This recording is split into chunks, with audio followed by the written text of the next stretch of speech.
Hello, I'm here today with Andy Paul, CEO of Capital Impact, an Atlanta-based online software company that has been one of the real innovators over the past 10 to 12 years in helping organizations use technology to achieve success with their legislative initiatives at the state level. Welcome, Andy. Tell me a little bit about the ideas and trends that sparked the founding of Capital Impact and the creation of your products. Well, thanks, Josh. Thanks for having us here. Capital Impact came about with the realization that in advocacy and in legislation, the job of the lobbyist has changed over the past 20 years. It is used to be much more of an insider's game, who you know, and how a lobbyist could reach legislators and get their message across. But now what has changed is it's the lobbyists are less effective on their own, and they need the voice of their supporters. So it's become the audience. The lobbyist now has an audience that they need to cater to. That audience now needs to be engaged and to speak up. So the whole communication dynamic of how to get messages across the legislators has changed, and Capital Impact took the approach of developing technology that would enhance that communication capability.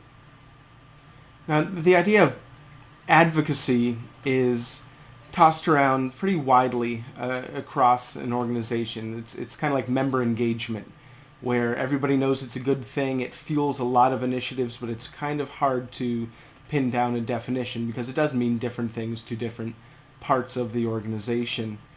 What is advocacy in your customers' world, and how has it changed in the past 5 years?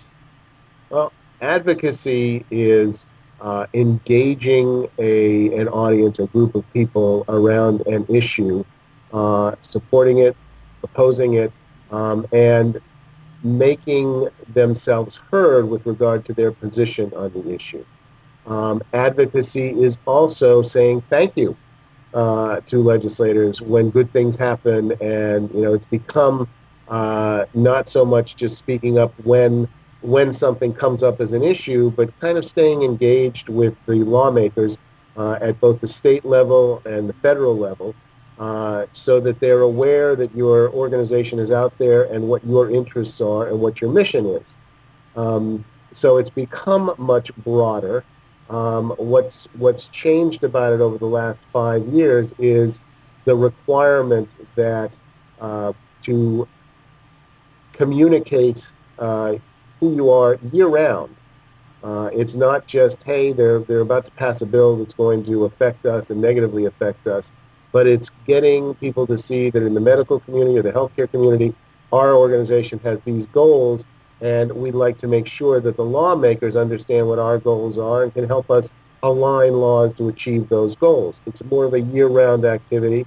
It's more nurturing and communicating and getting both the lawmakers and organizations involved together. The implementation of legislation has had an impact.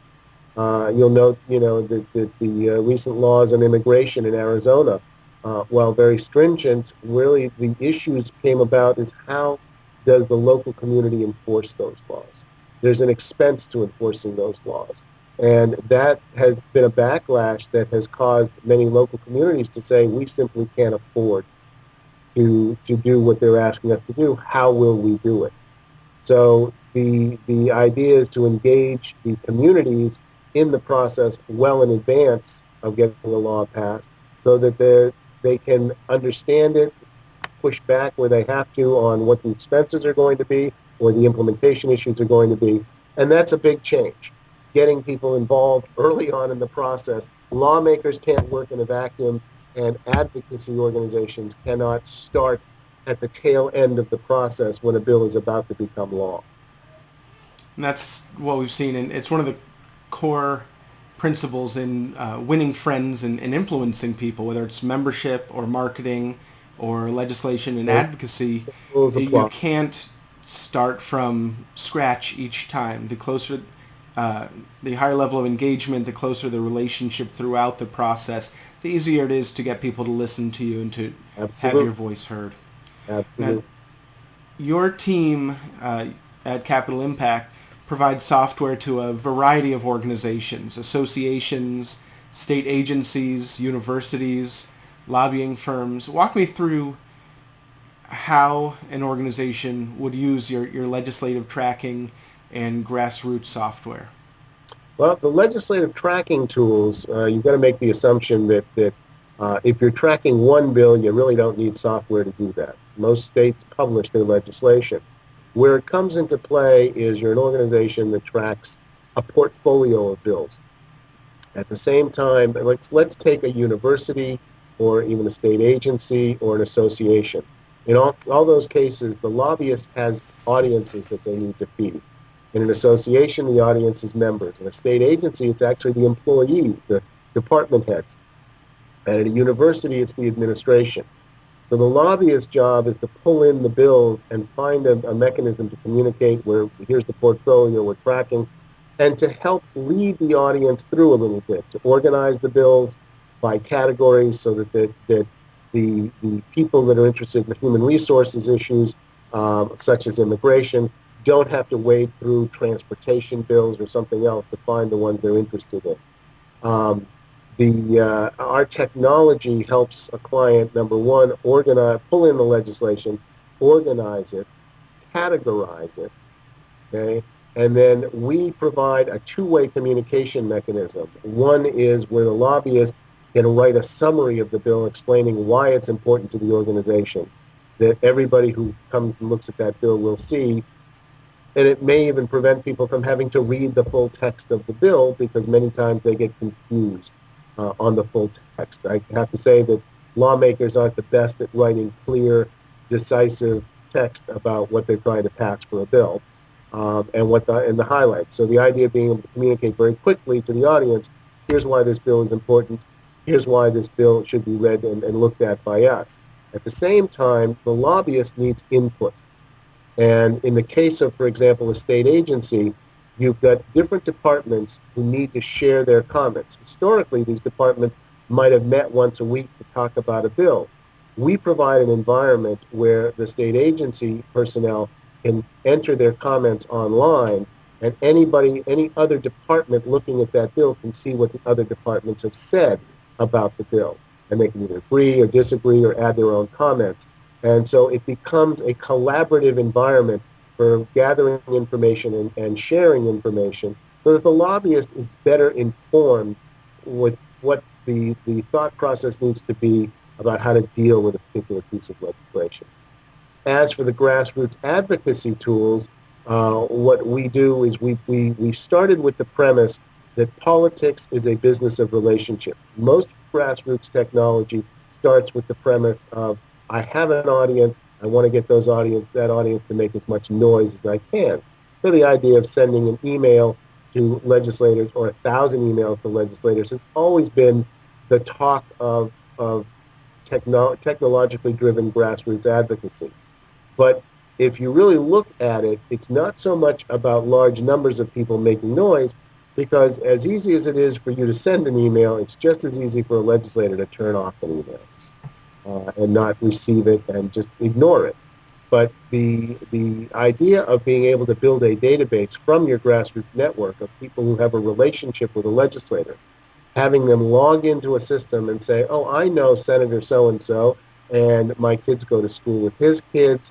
My sister is married to his cousin. We worked on a campaign together. Some level of relationship and grading those relationships suddenly gives the lobbyist information that they've never had before, which is there's somebody out there who can pick up the phone other than myself, reach a legislator, and get our message across. And what I like about what you're saying is you're combining some of the collaborative social technology that you see in many for-profit enterprises where employees of a university, of the government relations group, or the advocacy department in an association or a state agency can collaborate and internally on their strategy and how to approach a certain piece of legislation. But you're also using the grassroots tools to really use those relationships inside or that people already have Be able to use. to be more efficient and effective.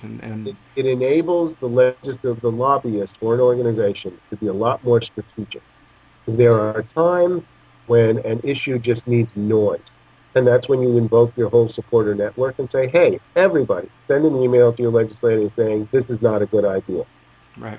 Other times where you want to be a lot more strategic and say, I don't need 10 people. I need 3 people to make a phone call who can reach this person and say, have you considered this side of the equation when dealing with this piece of legislation?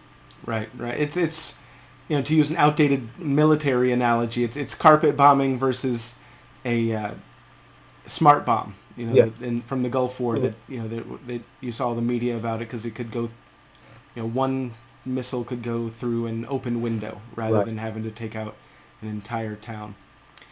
Uh, so I'm curious, how did these organizations handle this before your software Well, platform came we along? still run into quite a few of them. Many people track legislation on a spreadsheet. Well, that's the easiest thing to do. I've identified a bill. I can go back to the state's website anytime I want to for free and look up and see what the current status is. Legislation has a process that it goes through. It starts out being submitted by the House or the Senate, depending on the state or the unit. It's submitted once. It's got to be read in the chamber, and then it's got to be assigned to a committee. That committee then reviews it and finalizes it and passes it over to the other chamber. So there are steps in the process. And that's what these legislators are, these lobbyists rather, are looking at, is they're trying to monitor that progress that a bill makes to see, is it going to go through? Is it going to die in committee? I mean, what is the sentiment here? And so prior to that, they would, prior to software like ours, people would have a spreadsheet, and they'd get the list of bills, and every day they'd go back and check the bills, and they'd try and stay close to the Capitol and listen and go to a committee meeting here and there and say, learn which bills are being fast-tracked and which aren't, and this kind of thing. With our software, what's happened is that's all automated now. Every morning, they can get up, look at the bills, and say, this one changed status yesterday. And there's a little report that comes out that says yesterday's actions, and it just lists all the bills that had a change in status the day before. So that it makes it easier for them to watch those bills that are moving and to notify people. Prior to that, also, when a bill was going someplace, emails would go out, phone calls would be made. It was always the bigger challenge is not so much following the bill, but hey, we've got an issue here. Who do I need to get engaged on my side, and how do I get them engaged? So you hear stories of people being chased down till midnight or 1 in the morning with emails and phone calls and this kind of thing. With our environment, as soon as they identify that there's a bill that they'd like to communicate to people, they can literally email straight from the system if they've got the people that they want to usually get involved with in the database that we provide them the ability to build.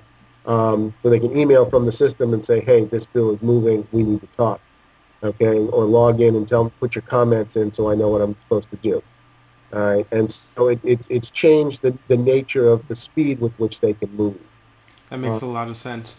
What kind of do you have any examples of the kind of results that your customers have seen? Years ago, in Georgia, one example was using the segmented grassroots database.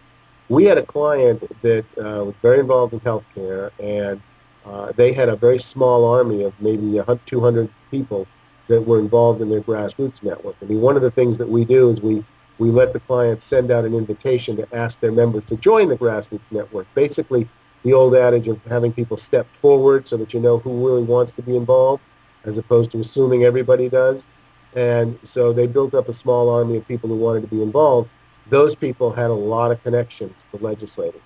And so with phone calls strategically timed, they were able to shift a major bill that would have affected their industry. And even a legislator came and commented to them saying, I don't know how you do it, but I kept getting phone calls from people that I know and having them, tell me their position, and it made me think.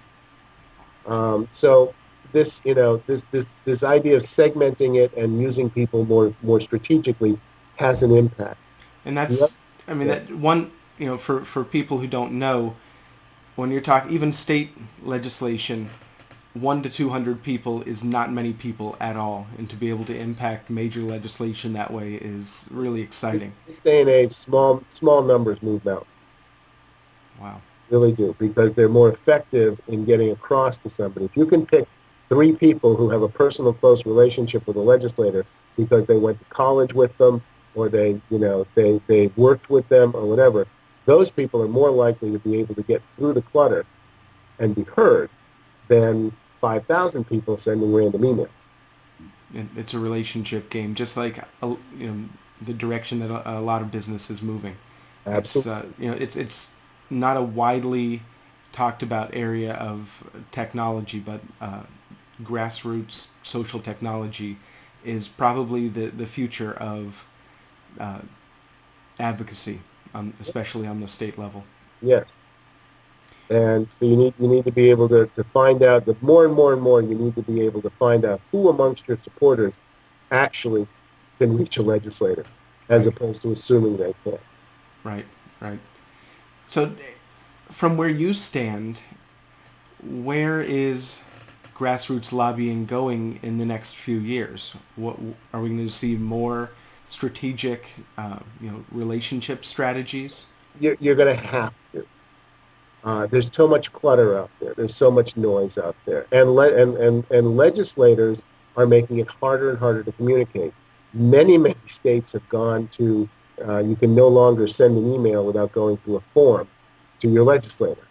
If you have a complaint to register, you fill in a form and you send it, and they'll help.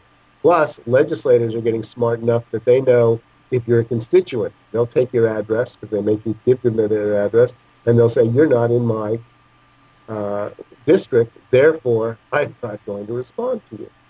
So the idea of cutting through that clutter and finding out people that went to college, friends, people that go to church with them, or whatever, however they socialize. Those are the people that you want to find. And many of the associations and organizations. I mean, go down to the local PTA. The legislators have children. Their children go to school. If their children go to school, the chances are that somebody in the PTA lives next door to them and knows them. And if it's an education issue, they can always bring it up. And it's how they bring it up. The other thing that you have to be careful of with some of the grassroots lobbying is people are not that experienced with it, with messaging. So they will say things that they really shouldn't be saying to a legislator. So finding people who have a personal relationship or some kind of a closer connection, they're less likely to have gaps in what they say about an issue. So it's going to get more strategic. It's got to get more refined. And so we see people more and more building on our technology, being able to send out an invitation, having people join the network, stepping forward, and then once they've joined the network, specifying, do you have a relationship? The other thing that you have to realize, especially at the state level, is having a relationship with somebody, being a member of a medical association or being a member of any kind of an association across the state. Okay? You may have, you don't no longer, you shouldn't just be looking at people inside the district, but if somebody is a member of your association and lives across the state outside of somebody's district, they went to school with it, they can still pick up the phone and say, or we play golf pretty regularly. I mean, I hear that all the time, that, legislators do have a life outside of the office, and they do socialize, and if they tend to socialize with professionals who are members of organizations or who went to certain schools and have beliefs. And so they will, somebody who doesn't live in their district may find themselves socializing with them, knowing them well. And so with a grassroots system that allows you to have people say, I have a relationship, I live over here, but I have a relationship with the person who runs this district, help is still helpful. It's not just confined. And that's what we're seeing across the board is, relationships are the key, and you make it very easy for small staffed organizations and And the other organizations that have larger staffs to organize their initiatives and categorize the relationships and rate them and grade them right, and reach out, help people reach out to move legislative agendas forward. the other thing that you're going to see is lobbyists are looking at more and more tools themselves. And so aside from the grassroots capability, the ability to get, if I'm a lobbyist for large customers, large retailers, large hospital systems and things like that, my clients are asking for more. They want to be closer to the issues. They don't want me to just tell them what I want them to hear anymore. And they're throwing out lobbyists who aren't more engaged. So the idea of having technology that allows a lobbyist to communicate with their clients and let their clients look at legislation, let their clients comment on legislation, let the legislative tracking software help to engage the client in the process. That's another change that you're going to be seeing over the next year. Everybody's closer to the information. There's no doubt about it. That And so makes sense. the technology needs to drive. You've got old school lobbyists out there that still say, I do not want my customers to know what I'm doing. But that's changing. It's changing for all of us in every aspect of our lives. And so they're going to have to get with the program and have the technology that lets them share this information. States aren't going to do that for them. States will still publish one bill at a time. But if you've got a portfolio for a client, they want to see the portfolio. So to wrap this up, if you were speaking to a room full of state agency heads or executives from associations or universities, that something that you do quite often, what is the one thing that you'd want them to take away? What's the one thing you'd want them to know? As we move forward in the United States, communication, the ability to easily communicate is probably the biggest driver. And the technology, it's funny, lobbyists for most organizations are usually stepchildren. They're once, they're connected with the highest office, the CEO's office or the president of the university, but they're one-person offices, and the expectation is that these people will get the bills, communicate, keep us out of trouble. Okay, but with a one-person office, um, there's very little ever investment. And these people the lobbyists need to stand up and say, hey, wait a minute, I need the tools to do my job. And the tools are out there. They're fairly easy to get. They're not very expensive. But if you're going to walk away with anything, it's like, hey, your job is to communicate what the issues are. You have to be an integral part of the process. The federal government and state governments are passing legislation that has enormous impact in odd places. This whole immigration wave has come down to being extreme cost. A variety of people, even a small business like ours, where we are asked to verify, to prove to state agencies that we work with that we're complying with the law and all this stuff on our employees. The changes affect everyone. And so you need to be able to communicate the legislation to get more people involved so that these changes are understood and we're not all going to be surprised. And the tools are out there. You can get them very easily. You just got to give your lobbyists the ability to get them. I appreciate your time today. And where can people find Capital Impact on the web? If they go to www.capital, spelled CAPITOL, IMPACT, capitalimpact.com, that's where our site is. You'll find us. You'll find a lot of information about our products and tools and services. And there's even a request for more information right there on the site. Well, thank you, Andy Paul from Capital Impact.